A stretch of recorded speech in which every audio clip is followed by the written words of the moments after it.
As you can see, I jammed my bike into the kitchen, which is not exactly where it belongs, for another bit of a different DrCassette's workshop video.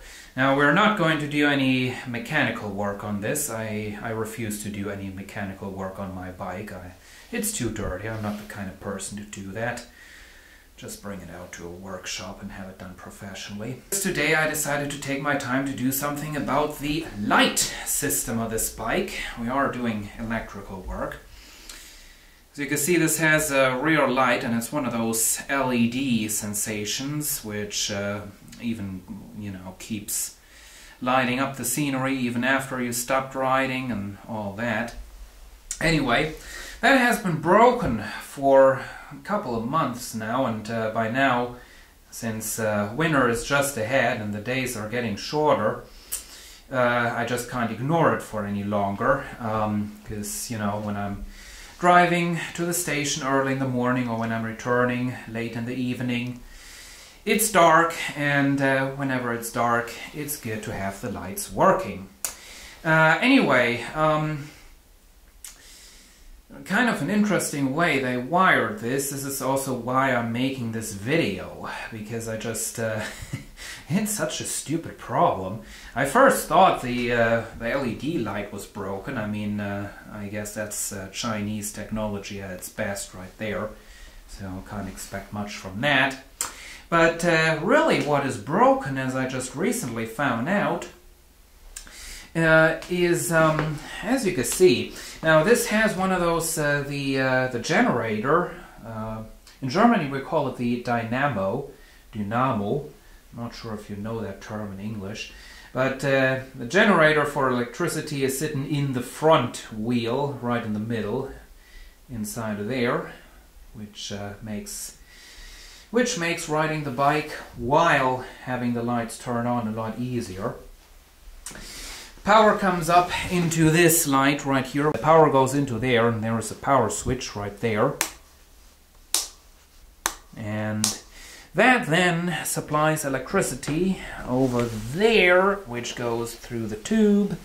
Down there, comes out and goes into there. And that's where it's getting interesting. You may wonder, why is that going into there? Well, this is a plastic right there. It does not conduct. But it goes into there, and then you can already kind of see what's going on, and I'm getting my hands dirty, which I don't like. Anyway, it goes into a rubber hose that once was glued to this plastic. Now, as you can see, a service technician already put some holes and put a cable tie through it, which, as you can clearly see, did not last, to kind of keep it out of the way. But as you can see, the rubber hose, it decided to shrink, so it's rubbing against the wheel. And anyway, rode my bike earlier today, so it's all still wet crap all over. Anyway, same thing is happening up there. It's just rubbing against the tire. So that's rubbish. And as a matter of fact, what happened, and the other day I actually had it out, but yeah, yep, here you can probably see it. So you can see the tire, from rubbing against that, it just shredded the whole thing, and that right there is a wire hanging out. And as you can see, that's quite nicely chopped off right there.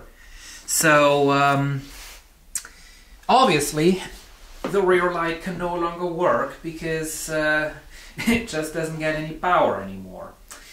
So, what I'm going to do today, hopefully, is I'm going to get rid of that rubber hose and just, completely take that all out. And what I'm planning to do is I don't feel like trying to get another wire through there.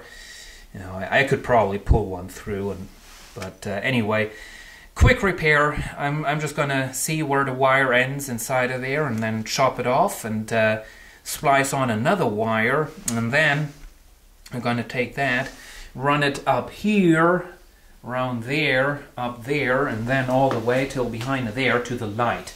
So we're not going to do this kind of fancy stuff that doesn't last.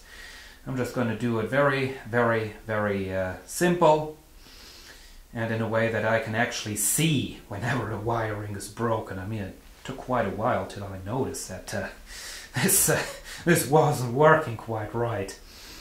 But anyway, let me go ahead and get that done. Right, here we have that hose that I was talking about, and as you can see, that's looking pretty nasty. Not only because it's dirty, but that was just all over the place inside of there.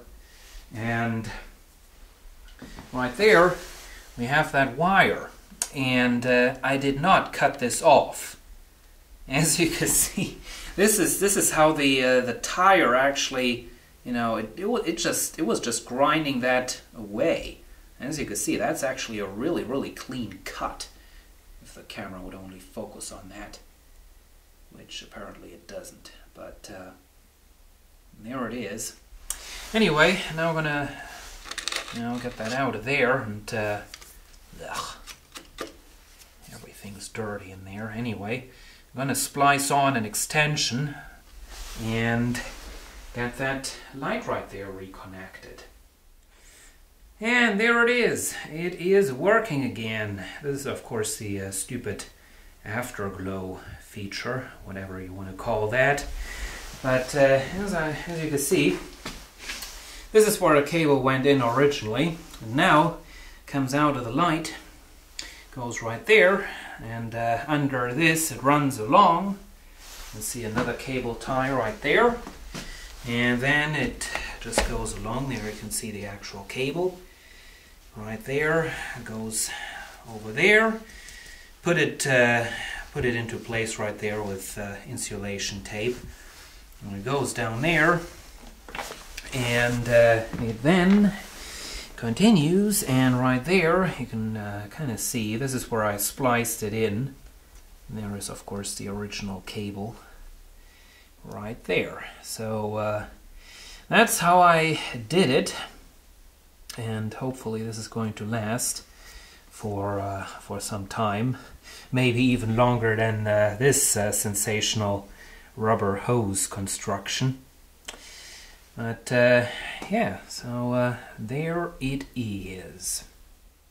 Here is another close-up of that rubber hose. As you can see, it was rubbing right there. The cable is already sticking out right there. It was rubbing there, and it actually split open. You can see the cable down in there. This dirty part was fine, aside from the fact that it was dirty. This is where it was rubbing really bad, and this is where the cable broke. As you can see, it this is oh dear, this is just really flat right there. As you can see, this is all broken. So off into the rubbish bin with that. And there you have it, the first and hopefully the last bike repair related video on this channel. Thanks for watching.